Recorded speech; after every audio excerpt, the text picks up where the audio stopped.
Since the earliest days of Fortnite, tournament play has been prevalent all throughout the competitive community, and is arguably one of the main reasons Fortnite is as popular as it is. From Daquan's insane performance in the first ever Fortnite Invitational back in Season 2, to nowadays where pros like Booga, Mongrel, and Benji Fishy are dominating the competitive scene. What's up everybody, it's me, your host Dan. That's why today we decided to do a series where we analyze top tier clips straight from the pros and show you guys these little things that pros do that make all the difference. We're going to be taking a look at Benji Fishy, Tfue, and 72 Hours. All these players hold top placements for career earnings, which prove they're all phenomenal players. I'm a huge fan of theirs, and I'm sure you are too, so if you like this kind of video, hit like and subscribe for more of these. If you guys are looking to get better at Fortnite, click the link below to go to ProGuides.com, where you can play with the best players in the world. Sign up for our membership at ProGuides and you'll get a ton of incredible content from the best pro players. We're talking guys like you're gonna see today, Benji and Mongrel. So if you want to compete in Fortnite, you have to check out ProGuides.com. And be sure to drop a like on this video to show your support. We really appreciate it.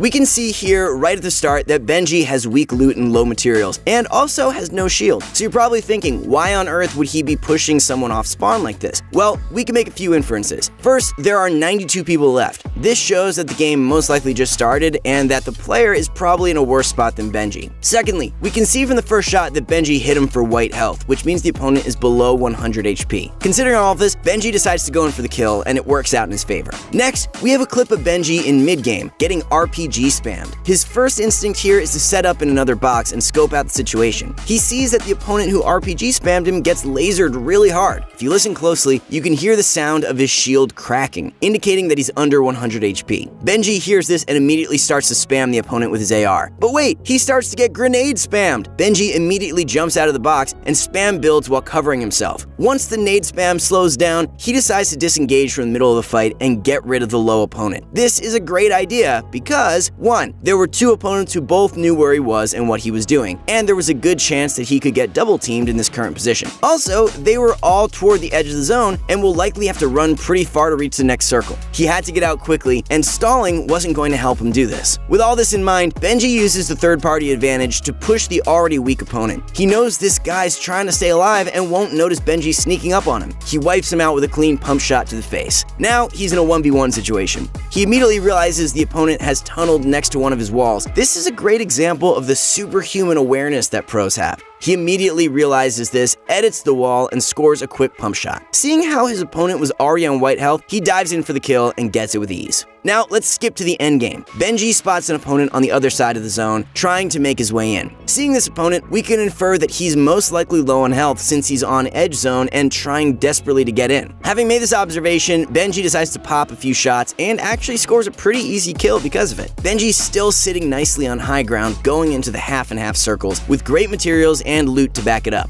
This is a perfect opportunity for him to grab a few easy kills. First, he spots an opponent tunneling in, not quite in zone yet. He pops a few shots, but when the opponent reacts and builds, he decides it's not worth it. Always remember that there are tons and tons of people in the lobby, and tunnel visioning on one person is often the reason pros die. Next, out of the corner of his eye, he sees another player on the edge struggling to get in. He decides this target is vulnerable and goes for a few shots, scoring another kill. One great thing about high ground is that you can easily look down and spot people struggling to get into the zone and pop easy shots on them.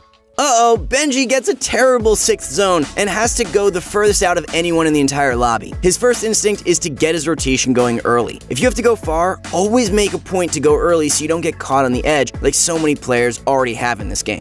One thing to note here is Benji's rotation route. He tries to stay in good position, utilizes other players' builds to move more efficiently, while also building ramps and walls to protect himself from an unexpected edit or shot. Here's where Benji makes a fatal mistake. He edits out to get further into zone, but he goes straight into an opponent's floor. The opponent edits on him and scores an easy shot, putting him at 58 HP. Immediately, Benji disengages, knowing he'll die if he fights his opponent, pops a flopper fish, and starts tunneling in. This was a great recovery, and it's important to remember that fighting isn't always the answer, just like it wasn't the answer here. Here's what ultimately leads to Benji's death. While he's healing up, he fails to keep track of what's around him, and an opponent sneaks up with an SMG and lasers him, almost instantly killing him. Always make sure to pay close attention to your surroundings. While this game may not have ended in Benji's favor, it was still a great game, scoring him from 60 to 70 points, a 10-point jump. The 3 things to take away from this game are to always pay close attention to what's happening around you, play for positioning on your rotations while also covering yourself from potential shots, and to play for high ground in later zones to grab some easy kills on people trying to rotate in.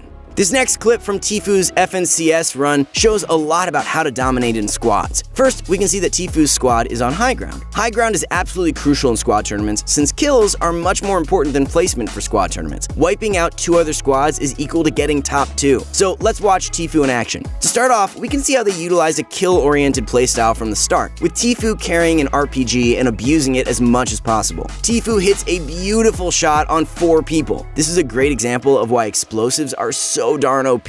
Staying on height with an RPG is the easiest way to guarantee yourself some eliminations in squads, and while Tfue didn't get any kills from this, he could have easily gotten lucky right there with a few of the opponents being low. Our following Tfue clip once again showcases them on high ground. Seriously, if you want to learn one thing from Tfue's squad, it's to always hold height in squads. They spot a team on low ground east of them trying to rotate into the zone. They seek out this opportunity since they're edge zone and not likely to get third-partied. Tfue hits a beautiful snipe on one of the opponents. Knowing that they won't get third-partied, they decide to spray these opponents from above, and while the other 3 disengage, they get an easy finish, scoring them a point, a bunch of materials, and potentially some better loot. Tfue sees enemies rotating into zone, and these enemies are already getting sprayed by multiple teams. They jump on this opportunity, and Tfue calls out for everyone to spray. Since they're on good position and join in on a pinch, they get a few easy kills and some quick points. Once they get the elimination, since they're now low on ammo, they go for the push. They already know this team is in shambles and most likely have low health and materials, so this is a pretty obvious fight to take. However, the zone pops up and they're right in the middle, so now they have to make a decision. Do they fight these opponents for 3 more points or play for high ground and positioning to potentially get more points? What would you do? Would you take the 3 easy points but risk poor position, or would you push for height, which is pretty much free? Well, Tfue and his squad decide that instead of taking this fight, they're going to play for high ground and play the long game instead of risking it on the bottom. We can immediately see the positive results of this decision. Tfue gets a nice laser on someone on low ground, and they have the ultimate position on the entire lobby, free to rain terror on everyone else. Overall, the great decision making and decision to hold height led to Tfue's squad getting an insane 29-point game. If there's anything you should remember from this game, it's to play for high ground in squads, and to try to carry explosives whenever possible.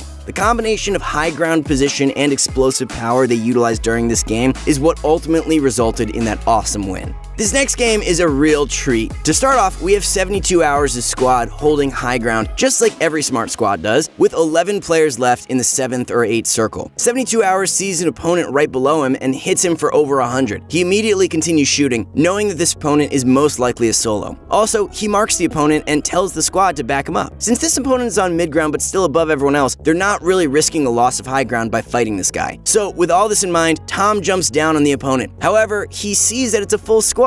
What would you do here? Would you take this fight and try to wipe out the squad, or would you back off and hold your high ground? Well, Tom decides that instead of taking a fight against a full squad and risking this awesome game, he's going to stay back with the squad and play high ground. This was easily the best choice. He goes on to fight another day. Although this game has been great, here's where Tom makes a fatal mistake. Instead of holding height with his team, he decides to go down and take a fight against a guy on low ground. This ultimately results in his death. If there's one thing to take away from this fight, it's to never give up great position for one kill. Although Tom's squad played a great game and came really close, they ultimately did come short of the win. However, this is a great game to learn from, as they made many great decisions and a few poor ones that you can utilize and learn from when you play squads. Overall, the number one thing to take away from this game is to always focus on holding height and playing as a team, and don't run off into your own fights without your squad being close by. These 3 games are some great examples of how pros make so many seemingly tiny decisions that make up their game. Reviewing and analyzing pro gameplay can really teach you a lot about the game and things you should and shouldn't be doing. The main takeaways from Benji's game include to focus on maintaining good position while you rotate, to always stay super aware of your surroundings, and to try and hold height in solos to get picks on the edge of zone. The main takeaway from Tfue's game are that position is often more important than easy kills, and that carrying explosives is absolutely crucial in competitive squads. Finally, the main takeaways from Tom's game are to always hold height in squads and to play as a team, not separating from each other for kills.